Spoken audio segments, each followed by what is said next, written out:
아주 많은 달. 칼데코상 수상작이네요.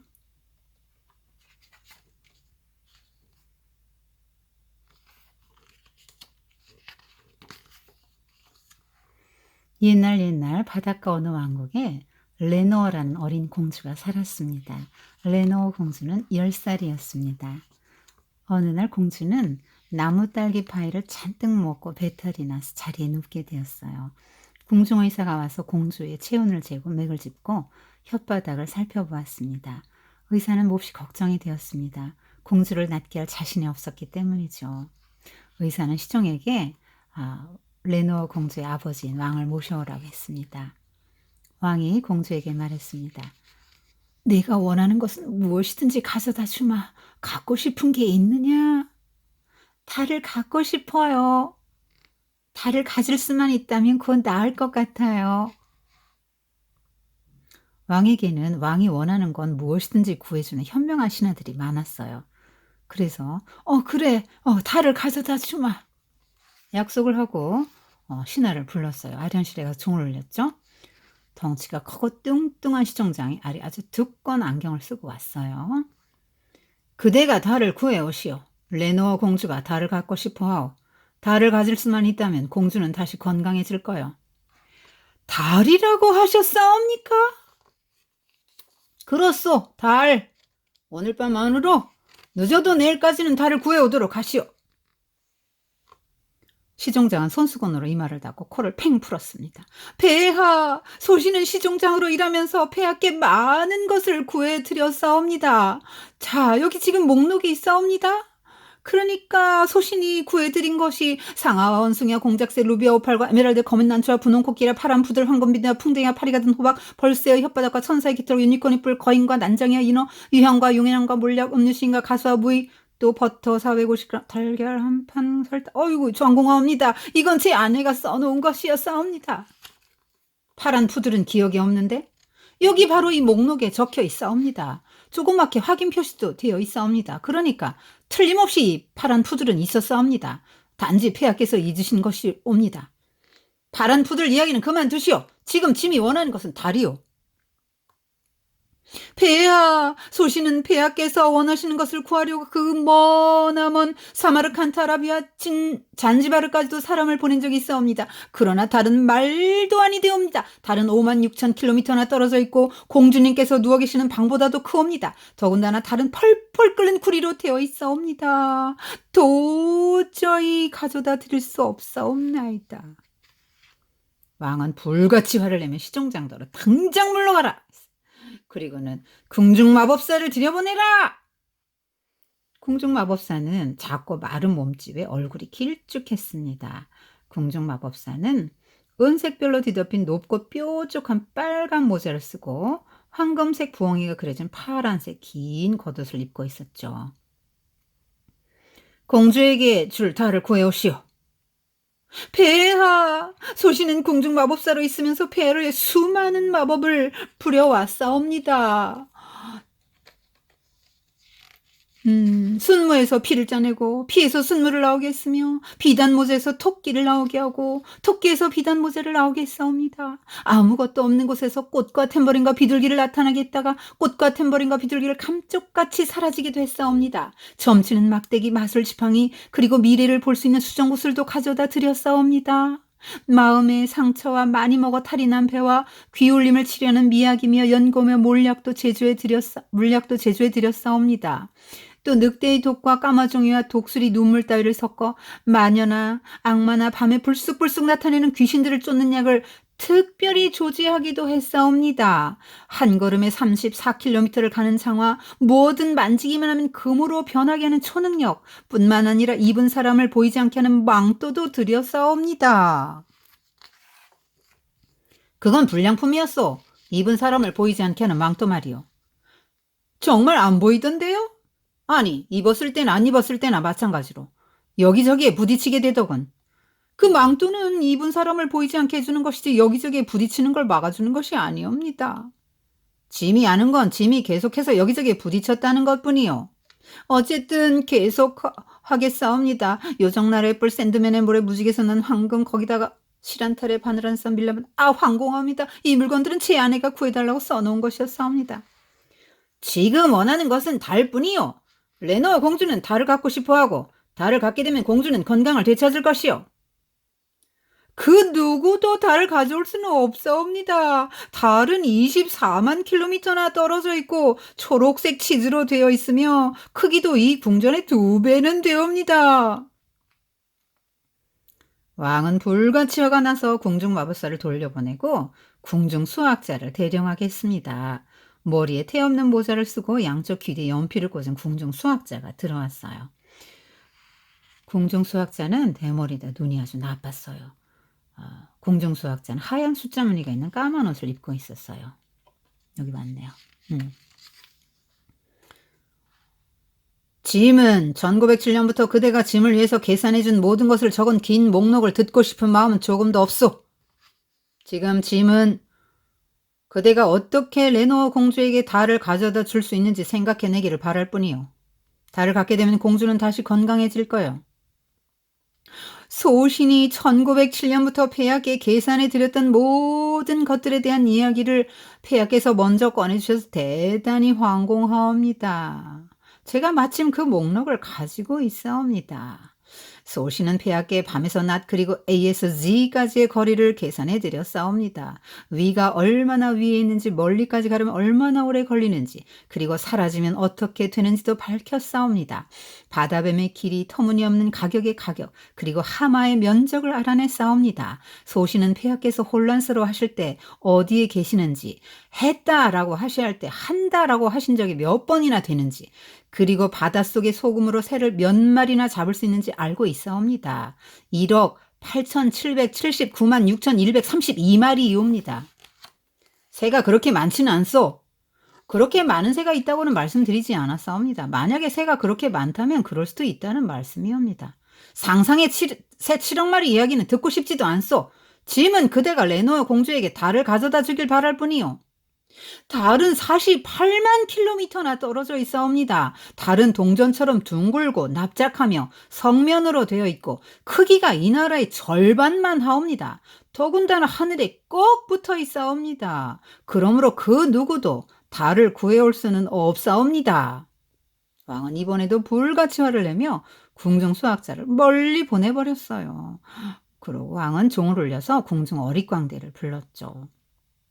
알록달록한 옷에 방울 달린 모자를 쓴 궁중 어릿광대가 팔짝팔짝 아련실로 뛰어들어서 왕좌에 발치에 앉았습니다. 폐하, 왜 그러십니까? 짐의 부탁을 들어줄 사람이 아무도 없구나. 레노어 공주가 달을 갖고 싶어하느니라. 달을 구해주어야 공주가 나을 텐데 아무도 가져다 줄 사람이 없어. 짐이 신하들을 불러 달을 가져오라고 할 때마다 달은 점점 커지고 점점 멀어지더구나. 네가 지금 해줄 수 있는 일은 류트를 켜는 것뿐이다. 무엇이든지 구슬픈 곡으로 켜라. 폐하, 달이 얼마나 크고 얼마나 멀리 있다고 했습니까? 시종장은 달이 5만 6천 킬로 떨어져 있고 레노 공주의 방보다 크다고 했느니라. 궁중 마법사는 달이 24만 킬로미터 떨어져 있고 이 궁전의 2배는 된다고 했고 궁중 수학자는 달이 48만 킬로나 떨어져 있고 이 나라의 절반만 하다고 하더구나. 그분들은 모두 현명한 신하들입니다. 그러니까 그분들 말이 모두 맞을 것입니다. 그렇다면 달은 그분들이 각자 생각하는 것만큼 크고 또 그분들이 각자 생각하는 것만큼 멀리 있을 것입니다. 그러니 일단 레노어 공주님께서는 달이 얼마나 크다고 생각하시는지 또 달이 얼마나 멀리 있다고 생각하시는지 그걸 알아보는 것이 좋을 듯 하옵니다. 제가 공주님께 가서 여쭤보겠사옵니다. 폐하. 달을 가지고 왔니? 아직 못 가져왔사옵니다. 하지만 제가 곧 달을 가져다 드릴게요.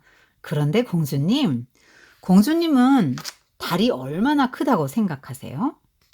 내 엄지손톱보다 조금 작아. 내가 달을 향해 엄지손톱을 대보면 딱 가려지거든? 그러면 달은 얼마나 멀리 있나요? 내 방 창문 밖에 있는 큰 나무만큼도 높이 있지 않아. 어떤 때는 나뭇가지 꼭대기에 달이 걸려있기도 하니까. 그러면 공주님께 달을 가져다 드린 일은 무척 쉽겠네요.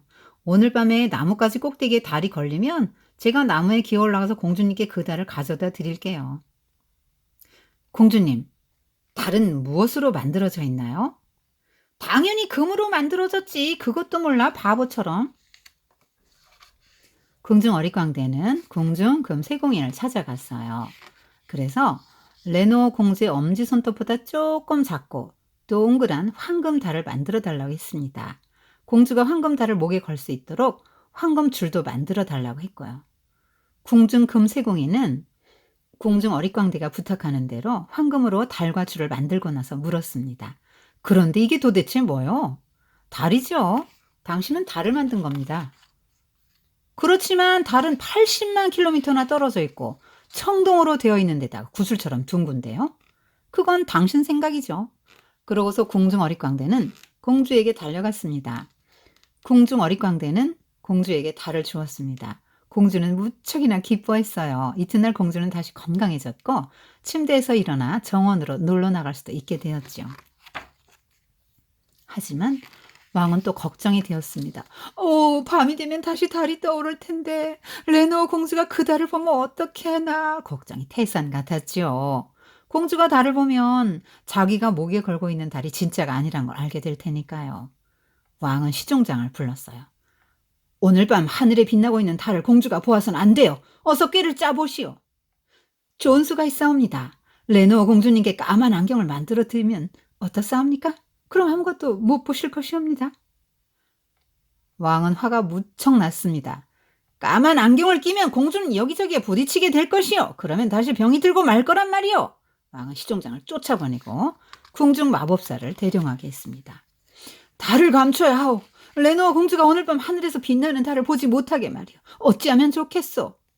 궁중 마법사는 바닥에 손을 짚고 물구나무를 서더니 머리를 대고 물구나무를 섰다가 이윽고 다시 두 발로 똑바로 섰습니다. 좋은 방법을 생각해냈사옵니다. 기둥을 받고 검정 벨벳 커튼을 치는 것이옵니다. 그러면 그 커튼은 서커스 천막처럼 궁중 정원을 완전히 가릴 것이고 공주님은 정원을 내다보시지 못하고 당연히 달도 못 보십니다. 검정 벨벳 커튼은 공기도 막아버릴 거요. 그러면 레노 공주는 숨도 쉬지 못할 때고 결국 다시 병이 들 거요. 당장 나으시오. 왕은 궁중 마법사를 내쫓고 궁중 수학자를 불러들였어요. 오늘 밤 하늘에서 빛나는 달을 레노 공주가 보지 못하게 손을 써야 하오. 그대가 정말 똑똑하다면 어떻게 해야 좋을지 어서 말해보시오. 수학자는 원을 그리며 걷다가 사각형을 그리며 걷더니 우뚝 멈춰서 싸웁니다. 매일 밤 정원에서 불꽃놀이를 하면 그리고 은빛 분수와 금빛 폭포처럼 하늘을 가득 채우면서 폭죽을 터뜨리면 레노 공주님은 달을 볼 수 없으실 것이옵니다. 불꽃놀이 때문에 레노 공주가 어떻게 잠을 잘 수 있단 말이오. 한숨도 못 잘 거요. 잠을 못 자서 다시 병이 들고 말 거요. 왕은 수학자를 내쫓았어요. 한숨을 쉬면서 밖을 내다보니 밖은 어둑어둑했고 지평선으로 달의 환한 가장자리가 살짝 엿보이고 있었어요. 왕은 화들짝 놀라서 벌떡 일어났습니다. 그러고는 종을 울려서 궁중 어릿광대를 불렀어요. 폐하, 부르셨습니까? 아무도 짐의 걱정을 덜어주지 못하는구나. 달이 다시 뜨고 있느니라. 달은 레노 공주의 방에도 비칠 테고 공주는 달이 제목에 걸려있는 게 아니라 여전히 하늘에 떠 있다는 걸 알게 될 거야. 류트를 켜다오. 아주 슬픈 곡으로. 현명한 신하들께서는 뭐라고들 하시던가요? 레노 공주를 병들지 않게 하면서 달을 감추는 방법은 누구도 생각해내지 못하더구나. 폐하의 현명한 신하들은 무엇이든 알고 있습니다. 그분들이 달을 숨기지 못한다면 달은 숨길 수 없는 겁니다. 왕이 두 손으로 머리를 움켜쥐고 한숨을 푹 쉬었습니다. 저기! 달이 벌써 레노 공주의 방을 비추고 있다. 공주 목에 황금달이 걸려있는데 어떻게 하늘에서 달이 빛날 수 있는지 도대체 누가 설명해 준단 말인가? 폐하의 현명한 신하들은 달은 너무 크고 너무 멀리 있다고 할 때 달을 가져올 수 있는 방법을 누가 설명해 주었습니까? 바로 레노 공주님이셨습니다. 그러니까 폐하의 현명한 신하들보다 더욱더 현명하고 달에 대해서도 더욱더 많이 알고 계신 분은 바로 레노 공주님이십니다. 제가 공주님께 여쭤보겠습니다. 그래서 아련시를 빠져나와 넓은 대리석 계단을 뛰어올라 레노 공주의 방으로 들어갔어요. 공주는 침대에 누워 있었는데 잠을 자고 있지는 않았습니다. 공주는 말똥말똥 눈을 뜨고 창밖 하늘에서 빛나는 달을 쳐다보고 있었어요. 궁중 어릿광대가 가져다준 달은 공주의 손에서 반짝반짝 빛나고 있었죠. 궁중 어릿광대는 구슬프게 말했어요. 말씀해 주세요, 레노 공주님. 공주님의 목에 달이 달려 있는데 어떻게 하늘에서 또 달이 빛날 수 있죠? 그건 간단하지, 바보야. 이를 빼면 그 자리에 새 이가 나잖아. 안 그래?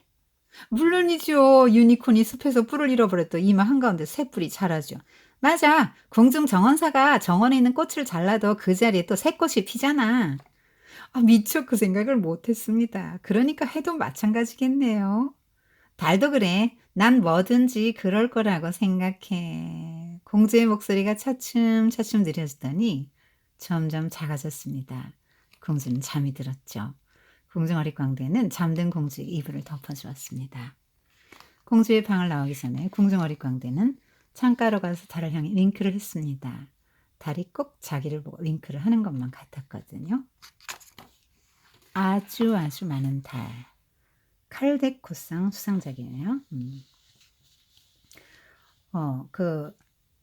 현명한 신하들, 무엇인지 왕이 필요로 하는 것은 다 구해다 줄 수 있는 능력 있는 현명한 신하들은 왕이 원하는 것을 못 갖다 줬네요. 근데 문제를 해결해 줄 거라고 전혀 기대하지 않았던 가장 낮은 신분의 그 어릿광대가 문제를 해결했다.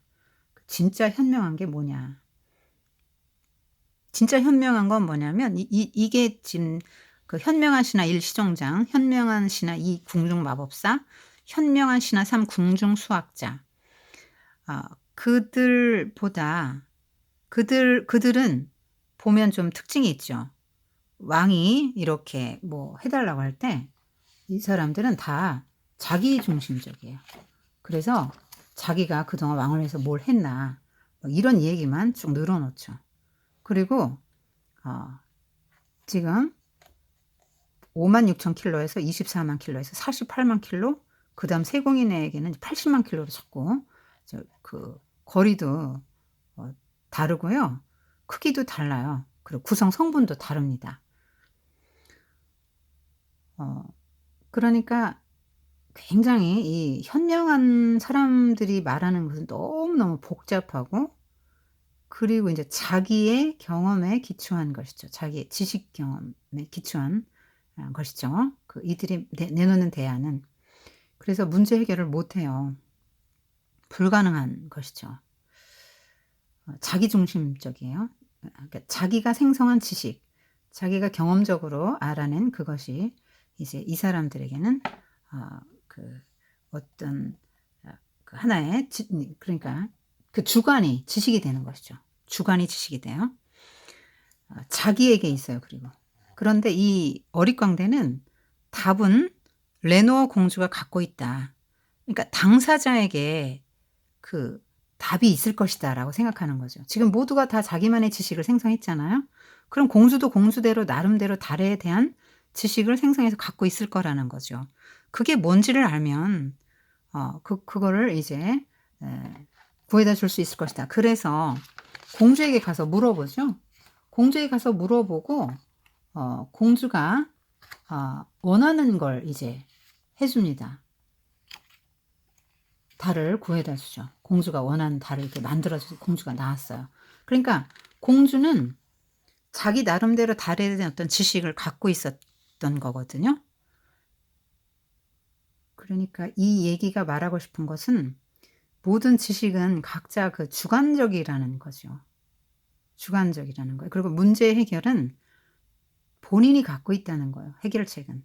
그래서 그 사람에게 일단 먼저 경청을 하라는 거죠. 문제를 해결하려면 그 문제를 낸 사람, 요구한 사람의 말을 일단 경청해 보라는 거잖아요. 그러니까 이 지금 현명한 신하들은 공주의 말을 귀 기울이지 않았고 공주가 원하는 게 뭔지를 구체적으로 몰랐단 말이에요. 그리고 자기가 아는 지식의 한도 내에서 자기들만의 지식을 토대로 해법을 제시했지만 이 궁중어릿광대가 가장 현명한 사람으로 나오거든요. 어쨌든 3명의 현명한 신하보다 문제를 해결했기 때문에 가장 현명하다라고 지금 말하고 있는데, 그 가장 현명한 게 뭐냐면 당사자가 답을 갖고 있다는 걸 알고 당사자에게 귀를 기울이고 당사자가 원하는 대로 해줘라. 그 얘기를 지금 하고 있는 거죠. 그러니까 지금 어릿광대가 하는 말이 폐하의 현명한 신하들보다 가장 더 현명하고 달에 대해 가장 많이 아는 자는 레노아 공주다. 이렇게 말했잖아요. 그리고 앞에 있는 그 현명한 신하들의 말도 맞다고 해줬죠. 현명한 신하들의 말이니까 그분들 말이 다 맞을 거라고. 근데 뭐 지금 객관적이지 않잖아요. 주관적이죠. 56,000킬로에서 24만 킬로에 뭐 48만에서 80만 킬로까지 천차만별이고요. 크기도 다 다르고 구성성도 다 달라요. 자, 지금 이 시대는 포스트 모더니즘 시대죠. 그러니까 절대가 무너지고 상대적인 지식도 다 맞다라고 인정해주는 시대가 됐어요. 그래서 각자 저마다 지식의 창출자가 됩니다. 그래서 각자가 이제 신이 돼요. 각자가 지식의 창출자가 되는 것입니다. 그런 얘기를 지금 해주고 있는 것 같아요. 저마다 자기만의 그런 어떤 지식을 갖고 있고요. 그걸 토대로 해법을 제시하려고 하지만 그런 것들로는 이제 문제 해결이 안 되죠. 어릿광대만은 이 3명의 현명한 신하들이 나중심적인 이런 태도를 갖고 있는 것에서 벗어나 이 어릿광대는 너중심, 즉 그 문제를 가진 당사자 중심의 사고를 했죠.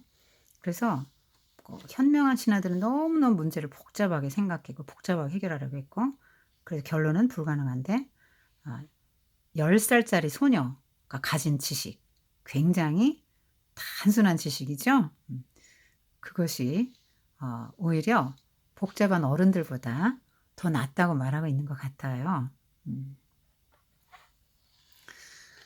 자, 지금은 이렇게 지식을 창출하고 내가 갖고 있는 게 맞다, 이렇게 생각하는데요. 성경은 절대적인 지식이 있다고 말하죠. 지금은 신도 다 똑같다 이렇게 말하잖아요. 종교 다원주의 시대가 돼서. 주관적인 시대지만 한번 잘 생각해 보세요. 물론 다 인정해 줄만 하죠. 나름대로 어떤 부분에 있어서는 일부 존중해 줄만 하지만 지금 현명한 신하 1, 2, 3 또 저기 뭐 금세공인 뭐 그 사람 혹은 또 공주까지도 사실은 그게 다 주관적이죠. 절대적인 그 지식은 아니란 말입니다. 그래서 지금은 그런 절대가 사라진 시대에 성경만은 절대를 말하고 있죠. 절대 기준, 절대 지식, 절대 가치를 말하고 있습니다. 네, 우리가 좀 주관을 좀 버리고, 어떤 경우에 있죠. 주관을 버리고 절대를 좀 볼 수 있으면 좋을 것 같아요. 성경을 여러분 기준으로 삼고 모든 가치 판단을 해나가고 모든 문제 해결을 해나가면 좋을 것 같습니다.